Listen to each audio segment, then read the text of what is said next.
اعوذ باللہ من الشیطان الرجیم، بسم اللہ الرحمن الرحیم۔ آج ہم سورۃ النساء کی رکوع نمبر 22 کا آغاز کر رہے ہیں۔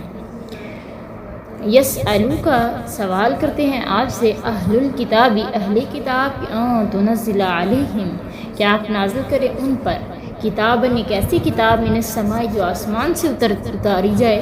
فقد سألوا موسیٰ اکبر من ذلک، تحقیق موسیٰ علیہ السلام سے بھی اس طرح بہت بڑا سوال کیا تھا انہوں نے۔ فقالوا ارنا اللہ جہرتاً، انہوں نے کہا ہم چاہتے ہیں کہ ہم دیکھیں اللہ کو ظاہری طور پر۔ فاخذتهم الصاعقۃ،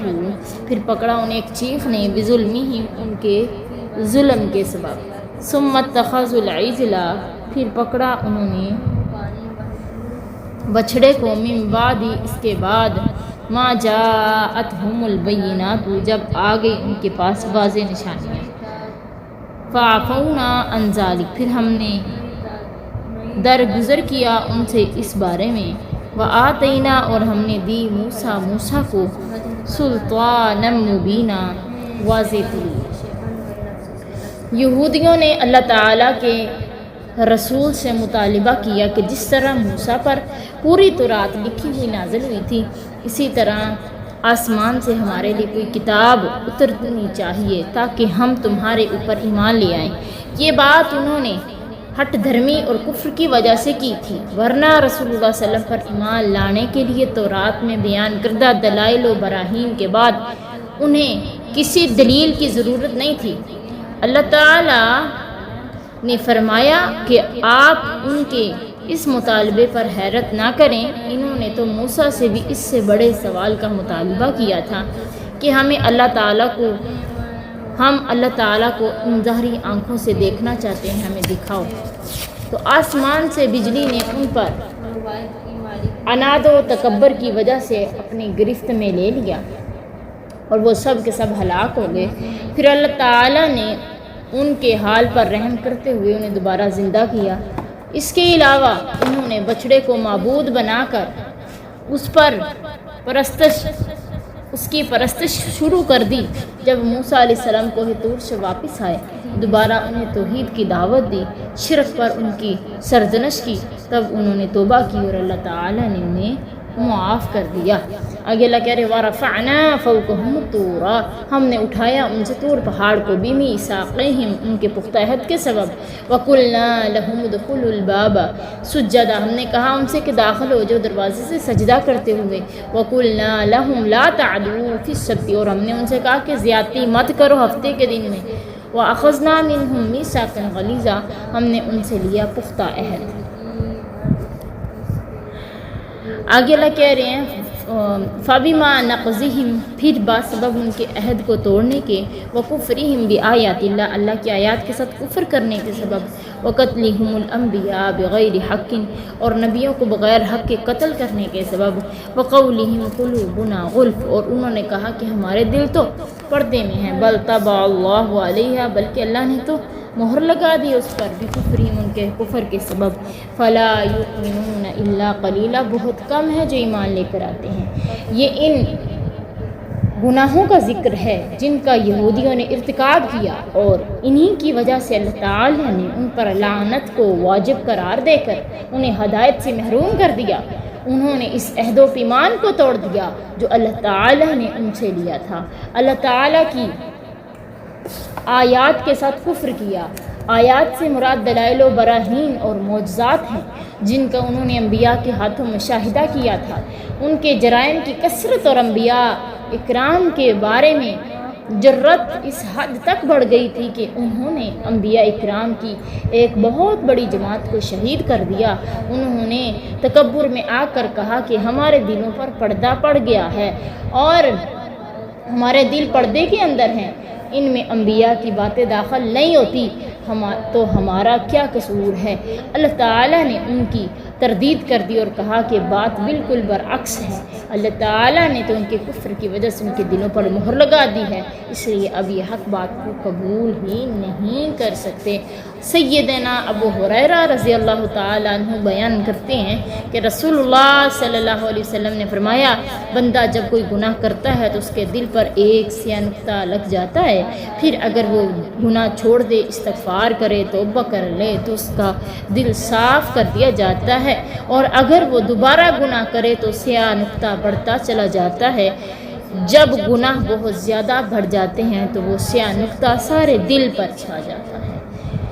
اللہ اکبر کبیرہ۔ آگے اللہ کہہ رہے ہیں وَبِكُفْرِهِمْ، اور ان کے کفر کے سبب، وَقَوْلِهِمْ، اور انہوں نے یہ کہا عَلَى مَرْيَمَ بُهْتَانًا عَظِيمًا، حضرت مریم پر بہت بڑا بہتان باندھا۔ بِكُفْرِهِمْ کے معنی یہ ہیں کہ انہوں نے عیسیٰ کے معجزات دیکھنے کے باوجود ان کی نبوت کا انکار کر کے سری کفر کا ارتکاب کیا، پھر مریم علیہ السلام کی طرف زنا کی نسبت کر کے مزید بہتان باندھا۔ آگے اللہ کہہ رہے وَقَوْلِهِمْ، اور انہوں نے کہا اِنَّا قَتَلْنَا الْمَسِيحَ عِيسَى بْنَ مَرْيَمَ رَسُولَ اللَّهِ، انہوں نے کہا کہ بے شک ہم نے مسیح عیسیٰ بن مریم کو قتل کیا ہے جو کہ اللہ کا رسول ہے۔ وَمَا قَتَلُوهُ وَمَا صَلَبُوهُ، نہ تو انہوں نے حضرت عیسیٰ کو قتل کیا نہ سولی پر چڑھایا، وَلَكِن شُبِّهَ لَهُمْ، لیکن انہیں تشبیہ دی گئی تھی۔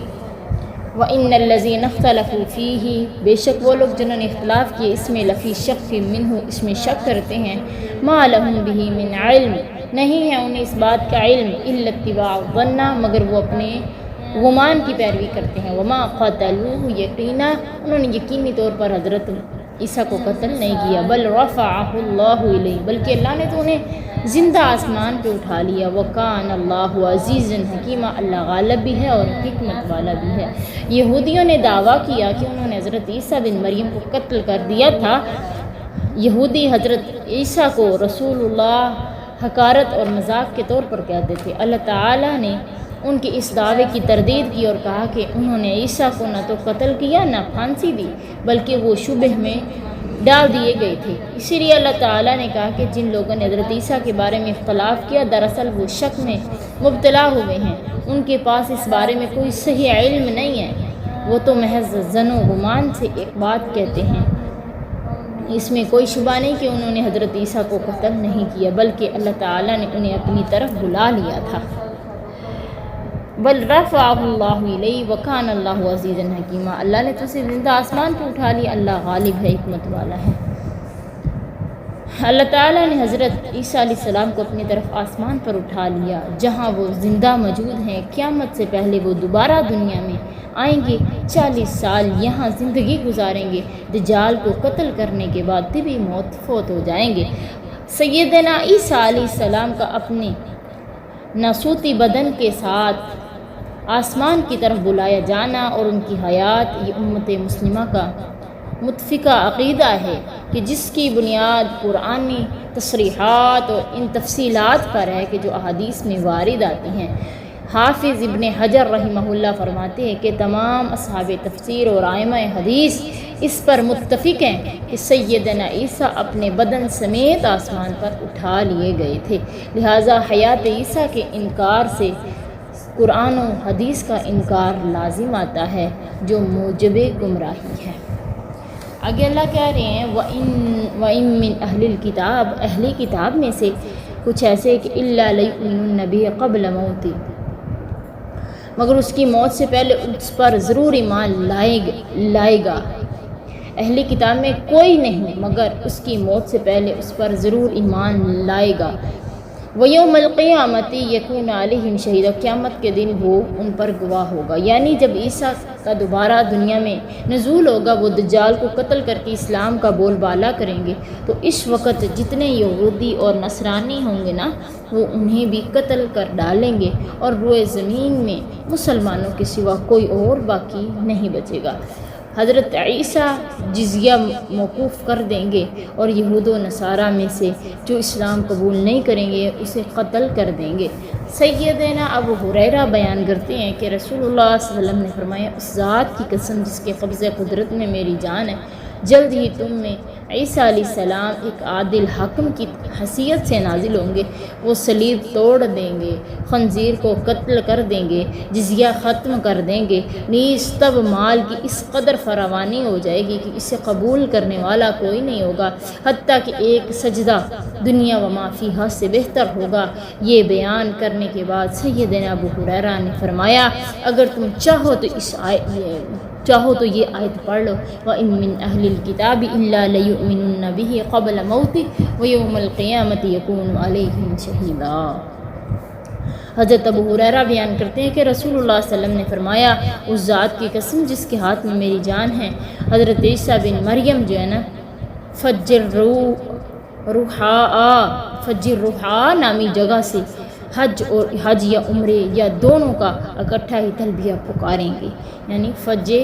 روحا جگہ سے، یعنی وہ حج اور عمرے کے لیے احرام باندھیں گے فج روحا جگہ سے۔ حضرت ابی ہریرہ کہتے ہیں کہ رسول اللہ صلی اللہ علیہ وسلم نے فرمایا، حضرت عیسیٰ بن مریم نازل ہوں گے تو وہ خنزیر کو قتل کریں گے، صلیب کو مٹا دیں گے، آپ کے لیے نماز کو جمع کیا جائے گا اور لوگوں کو مال سے اس قدر نوازا جائے گا کہ اسے قبول کرنے والا کوئی نہیں ہوگا۔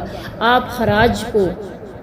ختم، یعنی خراج جو جزیہ ہے، جو ٹیکسی سے ختم کر دیں گے، مقام روحا میں نازل ہوں گے اور وہاں سے حج یا عمرہ یا پھر دونوں کا احرام باندھیں گے۔ اس کے بعد حضرت ابو ہریرہ نے یہ والی آیت پھر سے تلاوت کی۔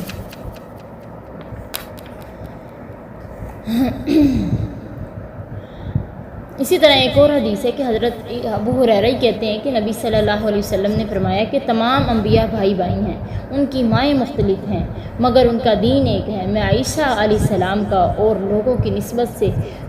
زیادہ قریبی ہوں، یعنی عیسیٰ علیہ السلام کا لوگوں کی نسبت زیادہ قریبی ہوں، کیونکہ میرے اور ان کے مابین کوئی نبی نہیں ہے، اور وہ نازل ہونے والے ہیں، تم انہیں دیکھو گے تو پہچان لو گے، وہ ایک ایسے شخص ہوں گے کہ جن کا قد درمیانہ اور رنگ سرخ سفیدی مائل ہوگا، انہوں نے ہلکے زرد رنگ کے 2 کپڑے پہن رکھے ہوں گے، سر سے یوں محسوس ہوگا جیسے پانی کے قطرے گر رہے ہوں، حالانکہ وہ گیلا نہیں ہوگا۔ وہ صلیب کو توڑ دیں گے، خنزیر کو قتل کر دیں گے، جزیہ ختم کر دیں گے، لوگوں کو اسلام کی دعوت دیں گے۔ اللہ تعالیٰ ان کے زمانے میں اسلام کے علاوہ تمام ملتوں کو ہلاک کر دے گا۔ اللہ تعالیٰ ان کے زمانے میں مسیح دجال کو بھی ہلاک کر دے گا۔ پھر زمین اس قدر پرامن ہو جائے گی کہ شیر اونٹوں کے ساتھ اور چیتے گایوں کے ساتھ، بھیڑیے بکریوں کے ساتھ مل کر چریں گے، بچے سانپوں کے ساتھ کھیلیں گے مگر سانپ انہیں کوئی نقصان نہیں پہنچائیں گے۔ سیدنا عیسیٰ علیہ السلام زمین میں 40 سال رہیں گے، پھر فوت ہو جائیں گے، مسلمان ان کی نماز جنازہ پڑھیں گے۔ یہ مسند احمد کی روایت ہے۔ اسی طرح ایک اور حدیث ہے کہ حضرت ابی ہریرہ بیان کرتے ہیں کہ رسول اللہ صلی اللہ علیہ وسلم نے فرمایا، اس وقت تک قیامت قائم نہیں ہوگی جب تک رومی مقام اعماق یا دابق پر حملہ آور نہ ہوں گے۔ ان کے مقابلے کے لیے مدینے سے ایک ایسا لشکر نکلے گا جو اس وقت روئے زمین کے بہترین لوگوں میں شامل ہوگا۔ جب وہ ایک دوسرے کے بالمقابل صف آرائیوں ہوں گے تو رومی کہیں گے، ہمیں چھوڑ دو تاکہ ہم ان لوگوں سے جنگ کریں جنہوں نے ہمارے آدمیوں کو قیدی بنا لیا۔ مسلمان جواب دیں گے، نہیں، اللہ کی قسم، ہم تمہیں اپنے بھائیوں سے جنگ نہیں کرنے دیں گے۔ مگر جب وہ ان سے لڑائی کریں گے تو ان میں سے ایک تہائی پسپائی اختیار کر لیں گے۔ اللہ تعالیٰ ان لوگوں کی توبہ ہرگز قبول نہیں کرے گا۔ 1/3 شہید ہو جائیں گے جو اللہ تعالیٰ کے نزدیک سب سے افضل شہید ہوں گے، 1/3 فتح یاب ہو جائیں گے، اور یہ لوگ آئندہ کبھی فتنے میں مبتلا نہیں ہوں گے۔ بعد اس کے یہ لوگ قسطنطنیہ فتح کر لیں گے، پھر وہ اپنی غنیمتوں کو تقسیم کر رہے ہوں گے، اور انہوں نے زیتون کے ساتھ اپنی تلواروں کو لٹکا رکھا ہوگا۔ اچانک شیطان ان میں چیخ کر کہے گا، مسیح دجال تمہارے پیچھے تمہارے اہل و عیال میں موجود ہیں۔ تو سب لوگ واپس جا کر دیکھیں گے مگر یہ بات جھوٹی ہوگی۔ لیکن جب وہ شام آئیں گے تو مسیح دجال کا خروج ہوگا، مسلمان لڑائی کے لیے صفوں کو درست کر رہے ہوں گے، تب نماز کھڑی ہوگی تو عیسیٰ علیہ السلام نازل ہوں گے، وہ ان کے امامت کروانے کا کہیں گے۔ جب اللہ کا دشمن مسیح دجال آپ کو دیکھے گا تو وہ اس طرح پگھل جائے گا جس طرح نمک پانی میں پگھل جاتا ہے، اگر آپ اسے چھوڑ دیں تو وہ پگھل کر خود ہی ہلاک ہو جائے گا، مگر اللہ تعالیٰ اسے آپ کے ہاتھوں سے قتل کرائے گا، آپ کے نیزے پر اس کا خون دکھائے گا۔ ان احادیث میں آسمان پر اٹھائے جانے کے علاوہ قیامت کے قرب ان کے نزول کا ذکر ہے۔ یہ احادیث رسول اللہ صلی اللہ علیہ وسلم سے ثابت شدہ ہیں، اور ان کے راویوں میں حضرت ابو ہریرہ، حضرت عبداللہ بن مسعود اور حضرت عثمان بن ابی العاص، حضرت ابو امامہ جیسے صحابہ اکرام، جلیل القدر صحابہ اکرام جو ہے نا وہ شامل ہیں۔ حضرت عبداللہ بن عمر بیان کرتے ہیں کہ رسول اللہ صلی اللہ علیہ وسلم نے فرمایا، یہودی تم سے ضرور جنگ کریں گے، چنانچہ تم انہیں یقیناً قتل کرو گے، حتیٰ کہ پتھر بھی کہے گا اے مسلم یہ یہودی ہے، آؤ اسے قتل کر دو۔ حضرت ابی ہریرہ کہتے ہیں کہ رسول اللہ صلی اللہ علیہ وسلم نے فرمایا، اس وقت تک قیامت برپا نہیں ہوگی جب تک مسلمان یہودیوں سے جنگ نہ کرنے، مسلمان یہودیوں کو قتل کر دیں گے، حتیٰ کہ یہودی پتھروں یا درختوں کے پیچھے چھپیں گے تو حجر و شجر پکار کر کہیں گے اے مسلمان، اے اللہ کے بندے، یہ یہودی میرے پیچھے چھپا ہے، آؤ اسے قتل کر دو، سوائے غرقد کے درخت کے۔ وہ ایسا نہیں کہے گا کیونکہ وہ یہودیوں کا درخت ہوگا۔ یہ صحیح بخاری کی حدیث ہے۔ آگے اللہ تعالیٰ کہتے ہیں فَبِظُلْمٍ مِّنَ الَّذِينَ هَادُوا، پھر اس ظلم کے سبب ہادو جو یہودی ہوئے، حرمنا علیہم الطیبات، ہم نے حرام کر دی تھی ان پر پاکیزہ چیزیں، احلت لہم جو ان کے لیے حلال کی گئی تھی، وبصدہم اور انہوں نے روکا تھا عن سبیل اللہ کثیرا، اللہ کے راستے سے بہت زیادہ، واخذہم الربا اور انہوں نے سود لیا، وقد نہوا عنہ تحقیق وہ اس سے منع کیے گئے تھے، واکلہم اموال الناس بالباطل اور کھایا انہوں نے لوگوں کے مالوں کو باطل طریقے سے، واعتدنا للکافرین منہم عذابا الیما تیار کیا کافروں کے لیے ہم نے دردناک عذاب۔ اللہ تعالیٰ نے فرمایا کہ یہودیوں کے ظلم اور کبیرہ گناہوں کے ارتکاب کی وجہ سے اس نے ان کے لیے بہت سی ایسی پاکیزہ چیزوں کو بھی حرام قرار دے دیا جسے ان کے لیے پہلے حلال قرار دیا گیا تھا۔ یہ ان پر حرمت جو تھی وہ یہ قدرتی ہے، یعنی کہ اس کے معنی یہ بھی ہو سکتے ہیں کہ اللہ تعالیٰ کا کرنا یہ ہوا کہ انہوں نے اپنی کتاب کی تعویل کی اور احکام الہی کو بدل کر بہت سی حلال چیزوں کو اپنے اوپر تشدد، سختی اور تنگی کے باعث حرام قرار دے لیا، اور اس بات کا بھی احتمال ہے کہ اس حرمت سے مراد شرعی حرمت ہو، کیونکہ انہوں نے جو پہلے ان کے لیے حلال تھی اللہ نے تورات میں انہیں ان کے لیے حرام قرار دے دیا تھا۔ اس کے علاوہ لوگوں کو اسلام سے روکتے تھے، وہ سود کھاتے تھے اور لوگوں کا مال ناجائز طریقے سے کھا جاتے تھے، ان کے جرموں کی سزا اللہ تعالیٰ نے ان کے لیے عذاب علیم تیار کیا ہے۔ لیکن الراسخون فی العلم، لیکن جو مضبوط علم میں ان میں سے اور مومن جو ہیں، یؤمنون جو ایمان لے کر آتے ہیں، بما انزل الیک جو نازل کیا گیا آپ پر، وما انزل من قبلک جو نازل کیا گیا آپ سے پہلے، والمقیمین الصلاۃ نماز قائم کرنے والے ہیں، والموتون الزکوٰۃ زکوٰۃ ادا کرنے والے ہیں، والمؤمنون باللہ ایمان رکھنے والے اللہ پر، والیوم الآخر اور آخرت کے دن پر، اولئک سنؤتیہم اجرا عظیما، یہی لوگ انہیں عنقریب ہم اجر عظیم عطا کریں گے۔